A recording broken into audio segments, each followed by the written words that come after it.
کہیں دیپ جلے کہیں دل۔ اس ناول کو تحریر کیا ہے کیسرا حیات نے، اس لیے جو میں کر رہا ہوں کرنے دو، اور جو یمنا کرنا چاہتی ہے ہمیں اسے فل سپورٹ کرنی چاہیے۔ ہماری ایک ہی تو بیٹی ہے، ہماری تو کل کائنات یہی ہے، اور مجھے اپنی اس کائنات کو کہکشاؤں سے بھرنا ہے۔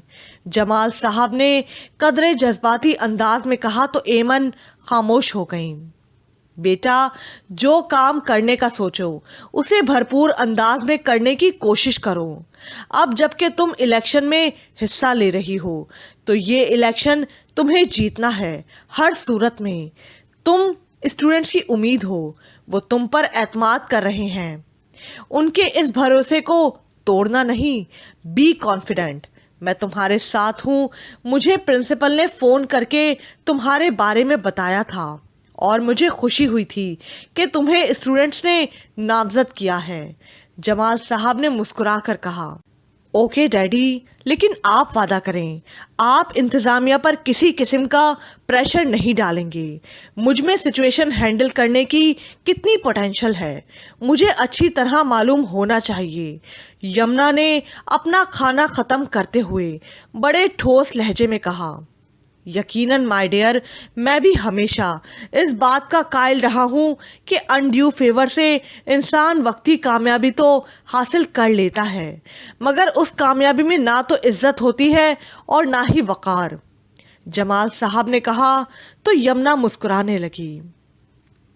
آذر کے سارے دوست اس کے فلیٹ میں جمع تھے اور صورتحال پر اپنی اپنی رائے دے رہے تھے۔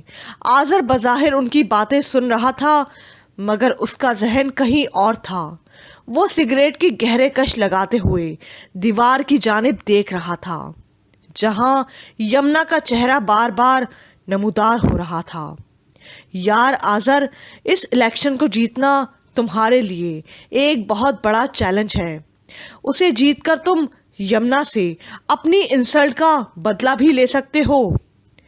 فرخ نے مسکرا کر کہا مگر آذر نے کوئی جواب نہ دیا۔ لیکن یمنا کو ہرانا آسان نہیں، اس کا پلہ بہت بھاری ہے۔ ہمیں اسے ہرانے کے لیے خاص منصوبہ بندی کرنا ہوگی۔ جواد نے اپنی رائے دی۔ آذر پھر خاموش رہا۔ کیا مطلب؟ اسامہ نے حیرت سے پوچھا۔ تمام ایسے اقدامات جو آذر کی جیت کو یقینی بنائیں۔ جواد نے جواب دیا۔ یار تم کہاں ہو؟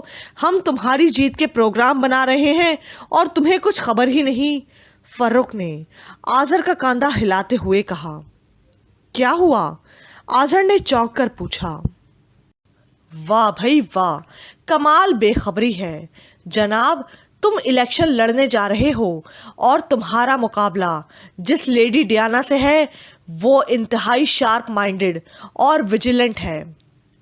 مقابلہ بہت سخت ہے، تمہیں بھی اپنی بھرپور صلاحیتوں کا مظاہرہ کرنا ہوگا۔ یوں سمجھو تمہارے لیے زندگی اور موت کا مسئلہ ہے۔ فرخ نے اسے قدرے جوش دلاتے ہوئے کہا تو آذر نے چونک کر اسے دیکھا اور قدرے جذباتی انداز میں ادھ پی سگریٹ کو ایش ٹرے میں مسلا۔ اس کے چہرے کے تاثرات بدلنے لگے تھے۔ یار بیچارے لڑکے کو کیوں جذباتی کر رہے ہو؟ الیکشن میں زندگی اور موت کا کیا سوال؟ جواد نے فرخ کی طرف دیکھ کر خفگی سے کہا۔ سمجھا کرو نا یار، مخالف کوئی اور ہوتا تو شاید میں بھی اتنا جذباتی نہ ہوتا، مگر یمنا جمال کو ہرا کر میرے یار نے اپنی انسلٹ کا بدلہ بھی تو لینا ہے۔ قدرت اسے ایک سنہری موقع دے رہی ہے تو اسے بھرپور فائدہ اٹھانا چاہیے۔ فرخ نے آذر کا کاندھا تھپتھپاتے ہوئے کہا۔ ہاں، مجھے یہ الیکشن ہر صورت میں جیتنا ہے، چاہے اس کے لیے مجھے کچھ بھی کرنا پڑے۔ آذر نے قدرے ٹھوس لہجے میں کہا۔ یار تم لوگ کیوں اسے سیریس ایشو بنا رہے ہو؟ جواد نے قدرے سنجیدگی سے کہا۔ ہاں، میرے لیے اب یہ زندگی اور موت کا مسئلہ ہی ہے، آذر نے انتقامی لہجے میں جواب دیا۔ یار یہ تو تمام اسٹوڈنٹس کی چوائس ہوگی، وہ تمہیں چنے یا یمنا کو، اور ان کی چوائس کو بدلا نہیں جا سکتا، جواد نے کہا۔ چوائس؟ آذر الفاظ چبا چبا کر بولا۔ ہاں، ہم کسی کو اس کی پسند اور ناپسند کے لیے مجبور تو نہیں کر سکتے، جواد نے پھر جواب دیا۔ پسند بدلی جا سکتی ہے اگر کسی کا ذہن بدل دیا جائے تو، آذر نے معنی خیز انداز میں یوں کہا کہ سب چونک کر اسے دیکھنے لگے۔ پھر آذر نے فرخ اور اسامہ کو اپنے قریب کر کے رازدارانہ انداز میں کچھ کہا تو تینوں ایک دوسرے کی طرف دیکھ کر مسکرانے لگے۔ جواد کچھ فاصلے پر بیٹھا انہیں بغور دیکھ رہا تھا۔ یکا یک اس کے چہرے کے تاثرات غصے میں بدلنے لگے تھے۔ الیکشن کیمپین اپنے عروج پر تھی۔ یمنا، ہمنا اور اس کی پارٹی کے تمام ممبرز کافی جوش و خروش سے سرگرم عمل تھے۔ وہ بھرپور کنونسنگ کر رہے تھے۔ پورے کالج میں ہر طرف یمنا کے پوسٹرز دکھائی دیتے تھے اور یوں لگتا تھا کہ یمنا بلا مقابلہ ہی یہ الیکشن جیت لے گی۔ مگر الیکشن کے دن کایا ہی پلٹی ہوئی تھی۔ ہر طرف آذر کے پوسٹرز اور اس کی حمایت میں نعرے لکھے ہوئے تھے۔ جیسے ہی یمنا کالج میں داخل ہوئی تو ہمنا بھاگتے ہوئے قدرے پریشان حالت میں اس کے پاس آئی اور جلدی سے اس کا ہاتھ پکڑ کر ایک کونے میں لے گئی۔ یار، آذر بہت دھاندلی کر رہا ہے، ہمنا اسے بتانے لگی۔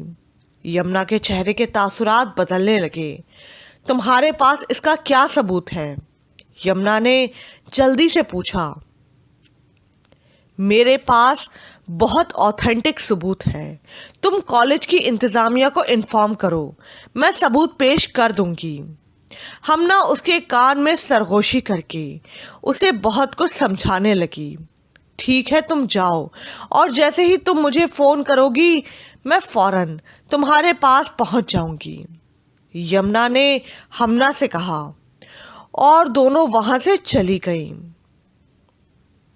دیکھو، ایک ووٹ ہی تو بات ہے، تمہارے ایک ووٹ کے بدلے تمہیں ہزاروں روپے مل رہے ہیں، پھر تم لوگوں کو کیا پرابلم ہے؟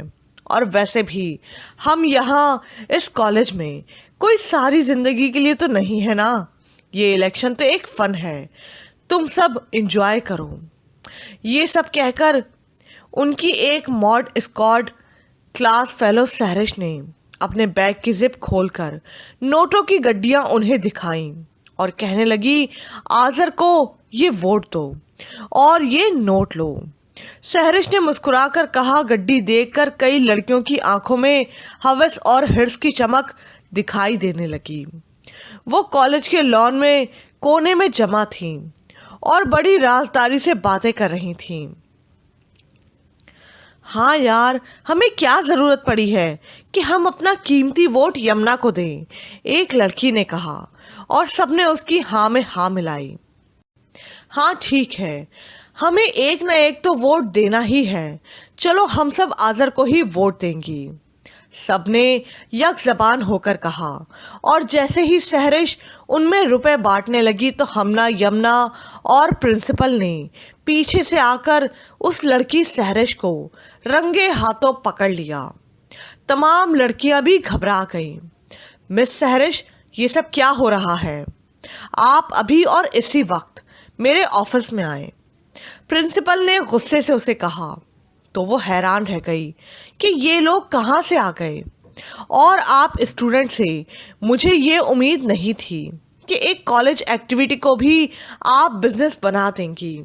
آپ سب کو شرم آنی چاہیے، اور اب آپ سب سے ووٹنگ کا رائٹ بھی چھین لیا جائے گا، آپ میں سے کوئی لڑکی بھی ووٹ نہیں دے سکے گی، پرنسپل نے سختی سے کہا، اور وہاں سے چلے گئے۔ آذر پرنسپل کے آفس میں پوری انتظامیہ کے سامنے کھڑا تھا۔ اس نے شرمندگی سے سر جھکا رکھا تھا۔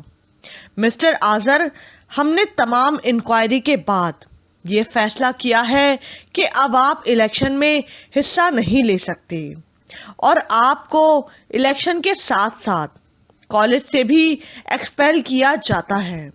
پرنسپل نے اپنا فیصلہ سنایا، جبکہ آذر ہکا بکا دیکھتا رہ گیا۔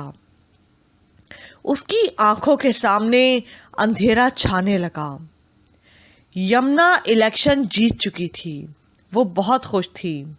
ہمنا اور اس کے تمام ساتھی اسٹوڈنٹس اس خوشی کو سیلیبریٹ کرنے کے بہت پروگرام بنا رہے تھے، مگر یمنا کے لیے یہ کوئی زیادہ خوشی کی بات نہیں تھی اور نہ ہی وہ اسے سیلیبریٹ کرنا چاہتی تھی، مگر ساری کلاس اسے ٹریٹ دینے کے لیے فورس کر رہی تھی۔ پرنسپل اور کالج کی تمام انتظامیہ نے بھی جمال صاحب کو فون پر خصوصی مبارک دی تھی۔ وہ خود بھی یمنا کی کامیابی پر بہت خوش تھے اور ایک 5 اسٹار ہوٹل میں اس سلسلے میں ایک زبردست پارٹی کا پروگرام بنا رہے تھے۔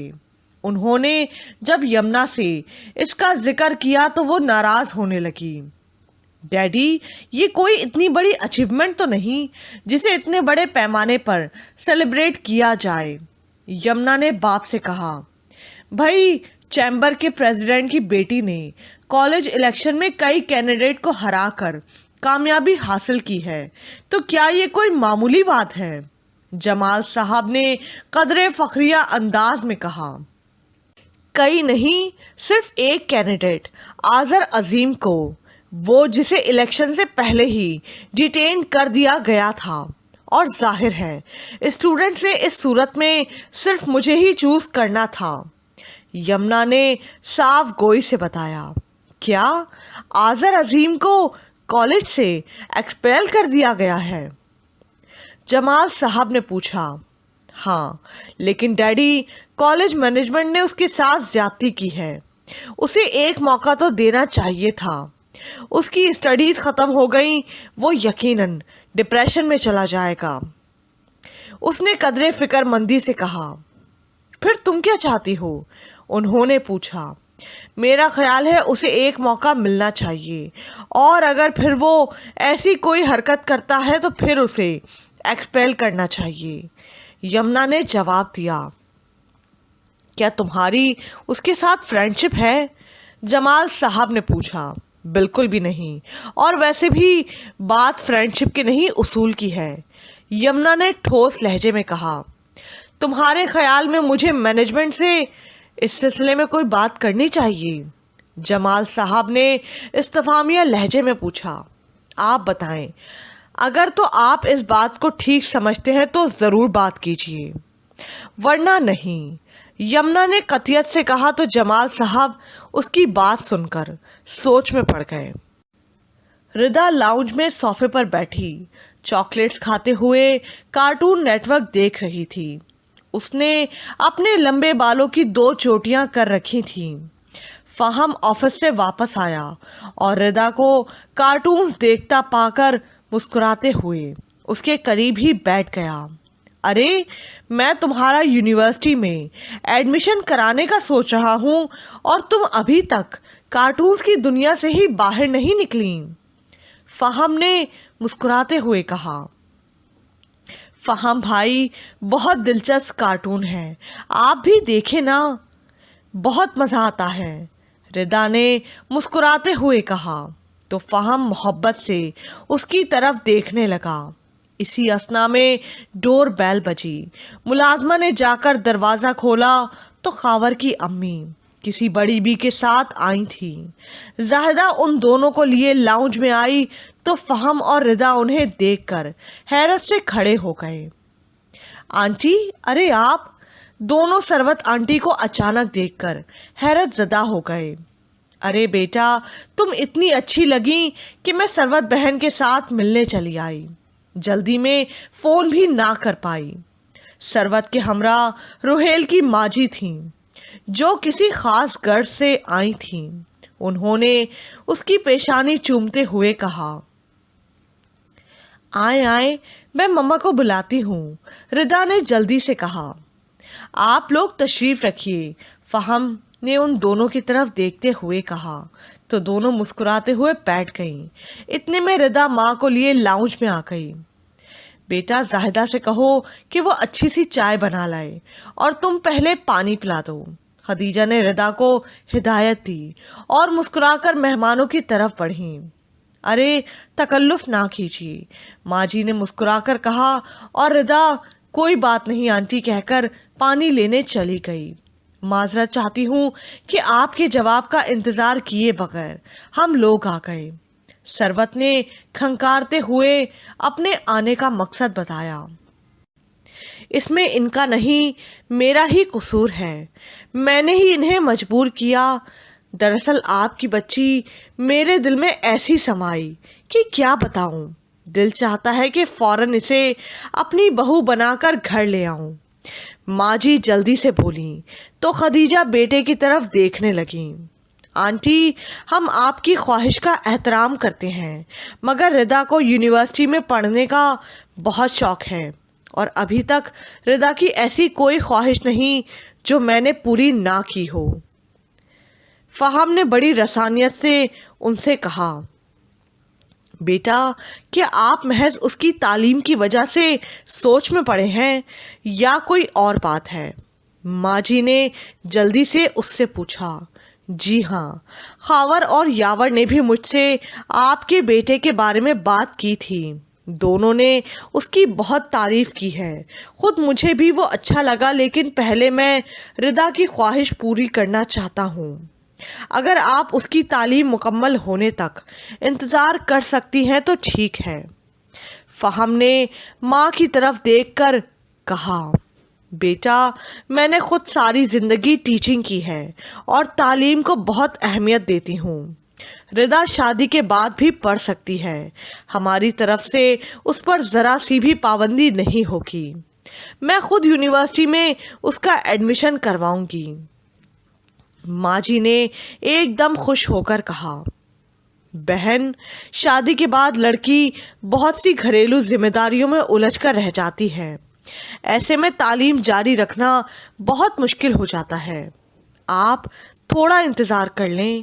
خدیجہ بیگم نے فہم کی طرف دیکھتے ہوئے ان سے کہا، دراصل میں دل کی مریضہ ہوں، اب اس عمر میں اپنے اکلوتے بیٹے کی خوشی دیکھنے کی آس میں ایک ایک پل گزار رہی ہوں، میری زندگی کا بھی کوئی بھروسہ نہیں، اگر آپ مہربانی کریں تو۔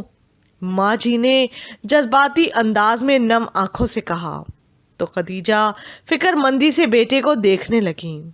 ٹھیک ہے، میں اپنے دوسرے بیٹوں سے بھی مشورہ کر کے 1-2 روز تک آپ کو بتا دوں گی۔ خدیجہ مسکراتے ہوئے بولی، تو کیا میں پر امید رہوں؟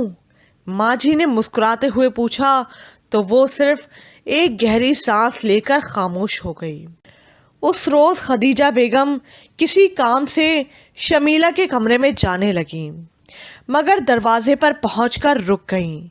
اندر سے شمیلہ کے باتیں کرنے کی آواز آ رہی تھی، وہ شاید فون پر کسی سے ردا کے بارے میں غلط سلط باتیں کر رہی تھی اور تمام میسیجز کی روداد کسی کو سنا رہی تھی۔ وہ کچھ دیر کھڑی رہیں مگر زیادہ دیر نہ سن پائی اور اپنے کمرے میں آ کر بیٹھ گئی۔ ان کی سانسیں تیز تیز چل رہی تھیں، وہ شدید کرب کا شکار تھیں۔ خدیجہ شمیلہ کی باتیں سن کر شدید ڈپریشن میں آ گئی تھیں۔ انہیں یقین نہیں آ رہا تھا کہ شمیلہ ان کی بیٹی کے لیے ایسے منفی جذبات دل میں رکھتی ہے، وہ تو پورے خاندان میں ردا کی عزت برباد کرنے پر تلی تھی، اور اس بات نے خدیجہ کو ایک اہم فیصلہ کرنے پر مجبور کر دیا تھا۔ اس روز انہوں نے فہم اور عاصم کو اپنے کمرے میں بلایا۔ میں نے ایک فیصلہ کیا ہے اور تم لوگوں کو اس لیے بلایا ہے کہ اس کے بارے میں تمہیں بتا دوں، خدیجہ نے نہایت سنجیدگی سے کہا تو دونوں نے چونک کر ماں کو دیکھا۔ کیسا فیصلہ؟ عاصم نے گھبرا کر پوچھا۔ میں نے ردا کی شادی فوری کرنے کا فیصلہ کر لیا ہے، انہوں نے حتمی انداز میں بتایا۔ کیا؟ ردا کی شادی؟ یہ اچانک بیٹھے بٹھائے آپ کو کیا سوجی ہے ماما؟